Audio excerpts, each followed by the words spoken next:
Nestled within the serene landscape of the Trancas Valley in the Andes Mountains, Alejandra House by Duarte Fournies Arquitectos is a masterful blend of simplicity and functionality. Designed for a solitary lifestyle with occasional visitors, the house features a seamless integration of living, dining, and kitchen spaces in a central open area, while guest quarters are strategically placed at opposite ends for privacy. The architecture maximizes natural light and views with large windows on the northern facade, contrasting with a more closed southern facade that enhances energy efficiency.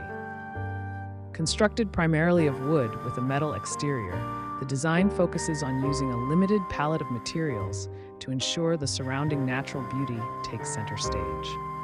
The home is a testament to thoughtful design, balancing the demands of a harsh climate with the need for comfort and aesthetic appeal.